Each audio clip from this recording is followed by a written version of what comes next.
Tommy Cario. I know it's been a while, but I just watched the Super Mario Brothers movie and I'd like to share some thoughts about it. Mario games have been a huge part of my life. I grew up playing Mario Kart and the Sonic Mario Olympics game on the Wii. Shout out to my brother who's a boss at Rhythmic Ribbon. Plus, Super Mario Odyssey was a fun experience that helped me through college, and Paper Mario the Origami King is hands down one of my favorite games of all time. They ask you how you are, you just have to say that you're fine when you're not really fine, but you just can't get into it because they would never. Yeah, I rolled my eyes a little when I found out that Illumination was making the movie with Chris Pratt being cast as Mario. But every trailer got me just a little bit more excited because it looks really fun. And now having seen the movie, it was good. Now I'm just gonna throw out a spoiler warning because I'm gonna talk about everything. I mean, the movie had the biggest box office opening for an animated movie globally, so chances are you've already seen it. The Super Mario Brothers movie felt like, you know, the group project where two people did their parts separately, threw it together, and turned it in without checking for coherency?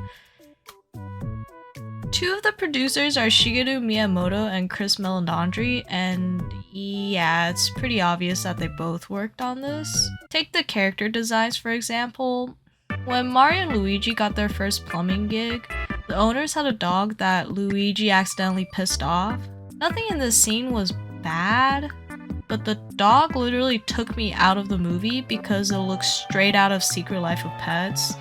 Same with the humans, like everyone outside of Mario's family looked like they were from Despicable Me.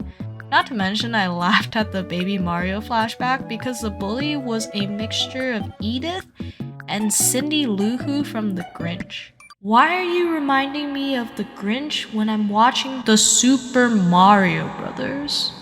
It's the same thing with the music. Now, I'm not talking about the score because that's fantastic. I have the album saved on my Spotify, and when I can, I'll probably buy the soundtrack cause it slaps. But then you get Take On Me and Mr. Blue Sky and I Need a Hero in Super Mario Brothers? Like, seriously, Hollywood needs to retire I Need a Hero after Shrek 2 and Mr. Blue Sky after Megamind.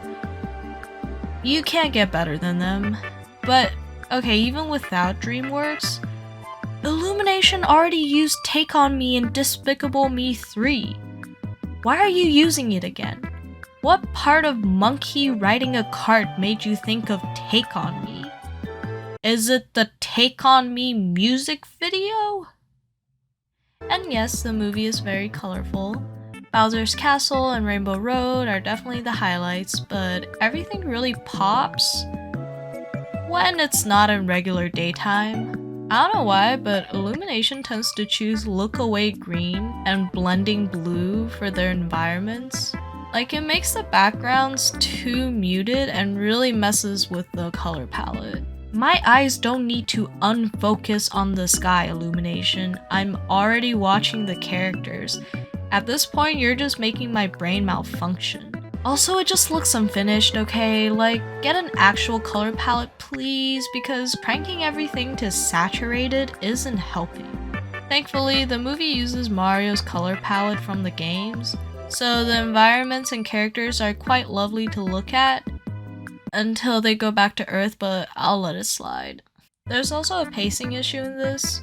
Scenes just happen one after the other because we have a lot of action sequences to get to. That being said, one of Illumination's strong suit is their action sequences, so there's a lot to offer in this movie.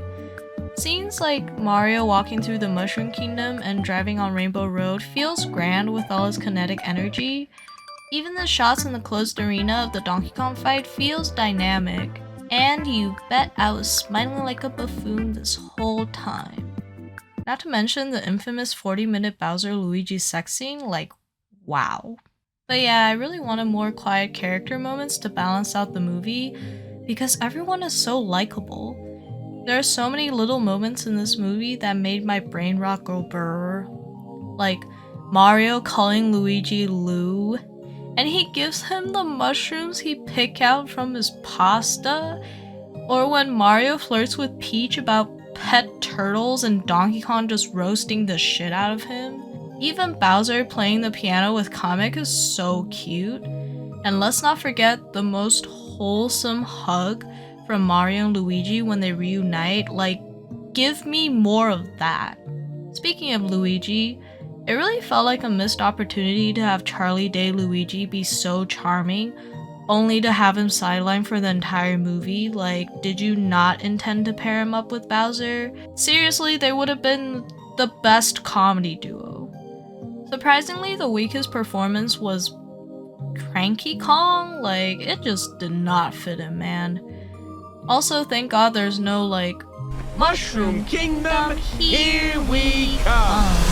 Like, sorry Chris Pratt Mario, the trailer did you so dirty. And yes, Chris Pratt Mario was cute. I thought it was really smart that the movie made his character, like, very determined above all else, because it just reflects on how most Mario players are. Anyways, this is kind of a mixed bag review, but I would genuinely recommend this movie for any kid or adult who loves Mario and all its characters. There's a ton of references for your brain rot to have fun, and you'll leave the movie feeling good. 7 out of 10, I think you'll have a blast. Thank you so much for watching. I am working on a longer Puss in Boots 2 review, but it's taking a while and I'm sorry, but it is there and it's coming soon. Also, the Owl House finale aired and I have some feelings, so I might do a review on that. But thank you for 1K, it means a lot. My stomach's grumbly. What do you think about the movie? Let me know. Do you also wish there was more Boweigi? Because I do. 40 minutes is not enough, okay? Bye.